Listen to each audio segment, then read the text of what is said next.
isn't it over? Yuvraj Singh finishes things off in style. Yeah, it's a tie. Ball out के जरिए भारत को मिली है ये बहुत बड़ी जीत। 2007 में इंडिया ने टी20 वर्ल्ड कप जीता था। इस वजह से इंडिया में टी20 की पॉपुलैरिटी बढ़ रही थी। इस टाइम ललित मोदी ने नोटिस किया कि कैसे फॉरेन कंट्रीज में लीग टूर्नामेंट का एक सक्सेसफुल बिजनेस मॉडल चल रहा है और इस टाइम इंडिया में कोई ऐसी लीग टूर्नामेंट होती नहीं थी। तो बीसीसीआई ने डिसाइड किया इंडिया में भी एक टी20 क्रिकेट टूर्नामेंट स्टार्ट करने का। ये टाइम सही था क्योंकि इंडिया ने इसी टाइम टी20 वर्ल्ड कप जीता था, तो ऑडियंस और टी20 मैचेस देखना चाहती थी। टी20 एक शॉर्ट फॉर्म गेम है जो कि सिर्फ 3 घंटे चलता है, तो इसे लोग स्कूल या कॉलेज के बाद आराम से देख सकते थे। और बीसीसीआई ने डिसाइड किया कि ये टी20 टूर्नामेंट समर्स के टाइम होना चाहिए क्योंकि इस टाइम स्कूल्स और कॉलेजेस में समर वेकेशन चलती हैं। इस वजह से लोग फ्री ही रहते हैं। और फोर्थ रीजन था इन लीग टूर्नामेंट्स का एक सक्सेसफुल मॉडल, एक ऐसा मॉडल जो कि अच्छा रेवेन्यू जनरेट करता है, इकोनॉमी को बूस्ट करता है और नए जॉब्स क्रिएट करता है। इन सब रीजंस की वजह से ललित मोदी ने सितंबर 2007 में आईपीएल को इंडिया में इंट्रोड्यूस किया। ये है धरती पर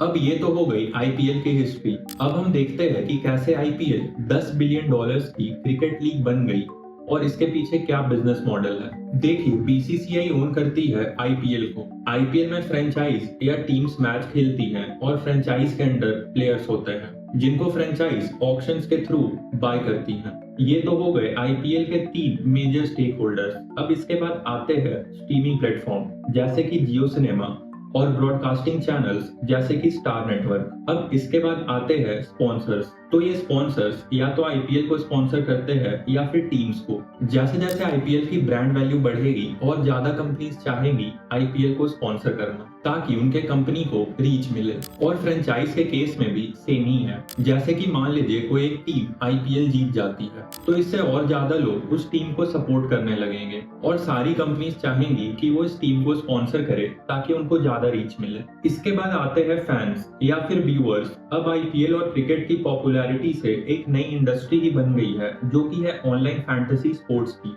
जैसे कि ड्रीम 11 हो गया। ऑनलाइन फैंटेसी स्पोर्ट्स $29 मिलियन की इंडस्ट्री बन गई है और इसका डिटेल ब्रेक डाउन मैं नेक्स्ट वीडियो में करूंगा। अब ये तो हो गया आईपीएल के अलग अलग स्टेक होल्डर्स का बात। अब हम देखते हैं कि बीसीसीआई और आईपीएल पैसे कैसे कमाती है। तो देखिए, बीसीसीआई सबसे पहले तो ब्रॉडकास्टिंग राइट्स सेल करती है ओटीटी प्लेटफॉर्म्स को और ब्रॉडकास्टर्स को। और अभी 2023 से 27 तक आईपीएल का मीडिया राइट्स स्टार के पास है। स्टार ने इसे 23,575 करोड़ में लिया था। मतलब हर साल का स्टार 4,715 करोड़ दे रही है बीसीसीआई को। और ओटीटी राइट्स वाईकॉम 18 के पास है जो कि जियो सिनेमा को ओन करती है। वाईकॉम 18 ने 2023 से 27 तक के लिए बीसीसीआई को 20,500 करोड़ दिए हैं जो कि हुआ 4,100 करोड़ एक साल का। अगर हम इसको ऐड करें तो ये 8,815 करोड़ होते हैं। मतलब आईपीएल मैच को टीवी या ओटीटी प्लेटफॉर्म पर दिखाने के लिए ये कंपनीज इतना पैसा दे रही हैं। और इस साल आईपीएल में टोटल 74 मैचेस होंगे, तो इसका मतलब एक मैच का कॉस्ट 119 करोड़ हो गया। अब आप सोच रहे होंगे कि ये कंपनीज ब्रॉडकास्टिंग के लिए इतने पैसे क्यों दे रही है और ये पैसे कैसे कमाती है। तो देखिए, ये कंपनीज एड स्लॉट्स सेल करती है जैसे कि ओवर के बीच में जो एड ब्रेक होता है या फिर स्ट्रैटेजिक टाइम आउट का ब्रेक। और ब्रॉडकास्टर्स इस एड स्लॉट का ही पैसा लेते हैं जो कि करेंटली ऑलमोस्ट 14.5 लाख है अगर आपको 10 सेकंड का एड शो करना है। अब ये एड रेट्स चेंज होते रहते हैं। जैसे कि किसी पॉपुलर टीम का मैच हो रहा है तो उसे ज्यादा लोग देखेंगे, जिस वजह से ये एड स्लॉट का प्राइस बढ़ा देते हैं। और ऐसे ही मान लो जो टीम थोड़ी कम पॉपुलर है उसके मैच में व्यूअर्स इतने नहीं आएंगे तो उस मैच का एड स्लॉट इतना महंगा नहीं रहता। अब देखिए, जो पैसे ब्रॉडकास्टर्स ने बीसीसीआई को दिए मीडिया राइट्स लेने के लिए जो कि हुआ 8815 करोड़, इसमें से बीसीसीआई खुद 50% रख लेती है। मतलब कि 4407.5 करोड़ और बाकी 4407.5 करोड़ में से 45% सारे आईपीएल टीम्स को इक्वली दे देती है और बचा हुआ 5% आईपीएल में टॉप परफॉर्मिंग टीम्स को मिलता है। अब इसके बाद आते हैं स्पॉन्सर्स जैसे कि टाइटल स्पॉन्सर जो कि अभी टाटा ने स्पॉन्सर किया है, इसीलिए हम इसे टाटा आईपीएल बोलते हैं। और इसके लिए टाटा ने 2500 करोड़ दिए हैं 5 सालों के लिए। मतलब एक साल का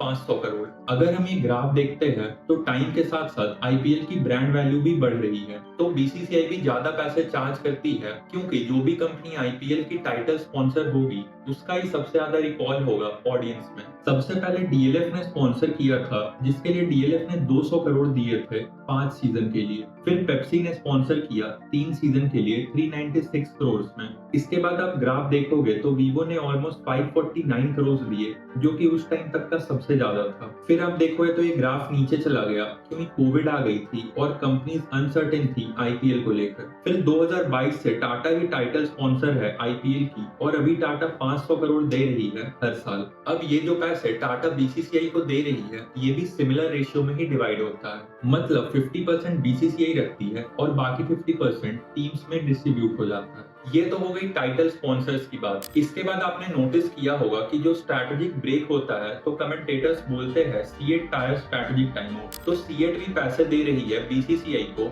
और फिर क्रेड का भी नाम सुना होगा, क्रेड पावर प्ले में, तो ये सब कंपनीज सेगमेंट स्पॉन्सर्स होती हैं। अब ये तो हो गया आईपीएल का बिजनेस मॉडल। अब हम देखते हैं कि आईपीएल की टीम्स कहां से पैसे कमाती हैं। इसके लिए मैं आरसीबी का एग्जांपल लेता हूं। तो देखिए आरसीबी की फाइनेंशियल ईयर 23 में अर्निंग 247.4 करोड़ की थी। इसमें से सबसे ज्यादा पैसे आरसीबी ने सेंट्रल राइट रेवेन्यू से कमाए थे, जो कि था 149.9 करोड़। सेंट्रल राइट रेवेन्यू मतलब अभी आपने देखा था ना कि बीसीसीआई को जो ब्रॉडकास्टिंग राइट से पैसे मिलते हैं उसमें से बीसीसीआई 50% रखती है और बाकी 50% टीम्स को दे देती है, ये वही है। इसके बाद सेकंड पर है स्पॉन्सर्स, जो कि 83.1 करोड़ है। इसके बाद है टिकट सेल्स और बाकी अलग अलग अर्निंग्स, आप पढ़ सकते हो। यहाँ अगर आप ध्यान से देखोगे तो मेजर अर्निंग सोर्स दो ही है, सेंट्रल राइट्स रेवेन्यू और स्पॉन्सर्स, जो कि है 233 करोड़ और ये टोटल अर्निंग का 94% है। आईपीएल इतनी पॉपुलर हो गई है कि आईपीएल का वैल्यूएशन 10.7